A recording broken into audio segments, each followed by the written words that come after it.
کہ بچے میں کون سی کائنڈ کی جو ہے وہ ڈیفیکلٹی ہے. یہ ڈیفیکلٹی کو اتنی زیادہ ڈیفیکلٹ نہیں ہے انڈرسٹینڈ کرنا.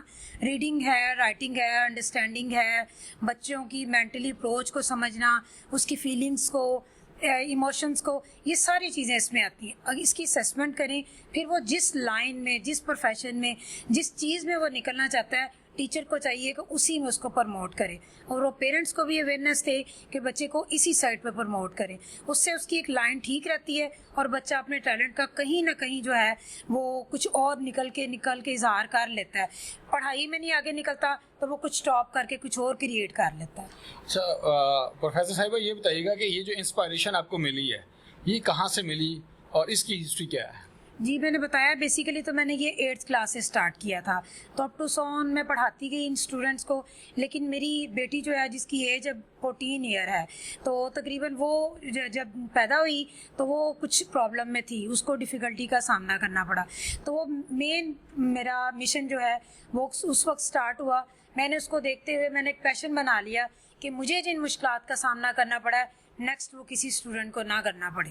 تو مس یہ جو اب ایمان فاؤنڈیشن ہے یہ اب کس طرح سے کام کر رہی ہے؟ آپ لوگوں کی کس طرح سے مدد کر سکتے ہیں, ٹیچرز کی یا والدین کی؟ آپ کیا ورک شاپس کرواتے ہیں؟ آپ کا اس مین این جی او کا فنکشن کیا ہے؟ یہ ہمارا وارڈر ٹاؤن میں فاؤنڈیشن کا انسٹیٹیوٹ چل رہا ہے, تقریباً 11 سال ہو گئے ہیں. تو ہم چاہتے ہیں کہ اس کی تمام پاکستان میں ہر سٹی میں ہر جگہ پہ اس کو ٹریننگ دی جائے, پیرنٹس کو, ٹیچرس کو, کالج یونیورسٹیز میں اس کی اویئرنیس دی جائے, کیونکہ یہ ٹیچرس کو بھی نہیں ان چیز کا پتہ کہ یہ ڈسلیکسیا بیسیکلی ہے کیا. میں بھی کوئی اس کی ٹرینڈ نہیں ہوں, لیکن یہ چونکہ ایک ایموشنز میں ایک چیز کریٹ ہوتی ہے, میری اس طرح کریٹ ہوئی ہے اور میرے پیشنٹ کے ساتھ یہ ریلیٹ ہے. تو میں چاہتی ہوں کہ ہر جگہ پہ اویئرنیس دی جائے ٹریننگ کی صورت میں, تاکہ سبھی یونیورسٹی میں, کالجز میں, اسکولز میں بچوں کو پروموٹ کیا جا سکے.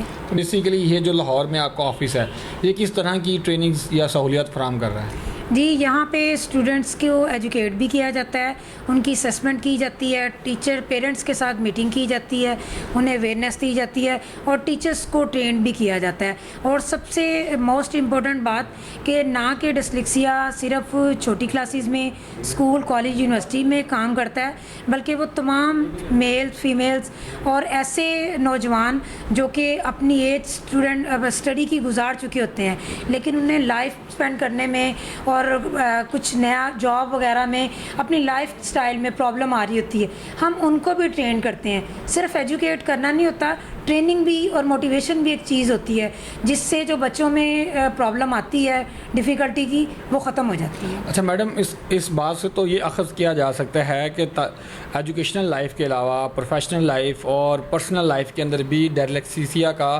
پرابلم ہمیں فیس کرنا پڑتا ہے, تو اس کے لیے آپ پھر ٹریننگز کی کیا چارجز لیتے ہیں یا وہ بھی فری آف کاسٹ کرتے ہیں؟ جی بالکل, یہ 90% جو ہے وہ نوجوانوں کے لیے ضروری ہے, کیونکہ جب وہ صحیح لائن چوز نہیں کر پاتے, اپنے پیشن کو نہیں سوچ پاتے, تو پھر پاکستان ترقی نہیں کرتا. یہی وجہ ہے کہ نوجوان جو ہے وہ بھٹکے ہوئے ہیں اور وہ ایجوکیشن کی لائن نہیں سیٹ کر رہے اور بزنس کی لائن نہیں سیٹ کر رہے.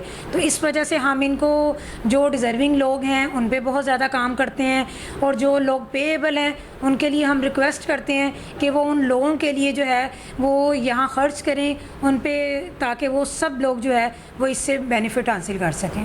اچھا مس, وقت کی قلت کی وجہ سے میرا آپ سے آخری سوال ہے, اگر کوئی این جی او, اسکول, فاؤنڈیشن یا کوئی بھی انسٹیٹیوشن آپ سے اگر رابطہ کرنا چاہے تو کس طرح سے رابطہ کر سکتا ہے, اور آپ ان کو کن کن وے میں ان کی ہیلپ کر سکتی ہیں؟ جی بالکل, ہمارا تو پیشن ہی یہی ہے اور ہمارا بیسیکلی مین پلان یہی ہے کہ ہم جو ہے ایمز بنا کے ورک کر رہے ہیں کہ ہم پورے پاکستان کے ہر سٹی, ہر ادارے میں کام کرنا چاہتے ہیں. تو یہ میری ایک دلی طور پہ ریکویسٹ ہے پورے پاکستانیوں سے, یونیورسٹی, کالجز کے جو ہے آنرز, ان سے کہ آپ پلیز ٹریننگ لیں, اپنے ٹیچرز کو ٹرین کریں تاکہ تمام اسٹوڈنٹس کا ٹائم جو ہے ویسٹ نہ ہو اور ہم ان کو سپورٹ کر سکیں. اس کے لیے آپ ہمارا واٹس ایپ نمبر یوز کریں, ہم سے آگے کانٹیکٹ کریں اور ہمارے انسٹیٹیوٹ میں آئیں. ان شاء اللہ تعالیٰ ہماری فاؤنڈیشن کو جو ہے وہ سپورٹ کریں, ہم ہر جگہ پہ ان کے لیے حاضر ہیں. بہت شکریہ ڈاکٹر پروفیسر صاحبہ. ناظرین, دیکھا آپ نے کہ کہتے ہیں نا, درد دل واسطے پیدا کیا انسان کو, ورنہ کرو بیاں کچھ کم نہ تھے. انسان کو اپنی زندگی جینے کے علاوہ دوسروں کی خاطر بھی جینا چاہیے. میں نے اپنی زندگی کے اندر ایسے بہت سارے طلباء کو دیکھا ہے جو اپنی اسٹڈیز کے اندر زیادہ مارکس نہیں لے پاتے، لیکن دوسری کریکولر ایکٹیویٹیز کے اندر جس طرح نعت، اسپیچ، ڈرامہ، آرٹس، پینٹنگ وغیرہ اور سپورٹس میں وہ بڑی نمایاں پوزیشن حاصل کرتے ہیں اور اپنا کریئر بھی اسی میں بناتے ہیں. میرے کچھ ایسے کلاس فیلوز بھی ہیں. تو میرا والدین سے یہ ایک مشورہ دینے کی میں کوشش کروں گا کہ اگر آپ کے بچے سبجیکٹس میں زیادہ مارکس نہیں لے پاتے تو آپ ان کا ٹیسٹ کروائیں کہ کیا ان کو سمجھ نہیں آ پا رہی یا کسی اور چیز کے اندر ان کا انٹرسٹ ہے. ناظرین، ہم ایسے ہی آپ کے لیے موٹیویشنل اور ایجوکیشنل سٹوریز لاتے رہیں گے. اب ہمارے چینل کو سبسکرائب کریں اور دیکھتے رہیے. بہت شکریہ. اللہ حافظ.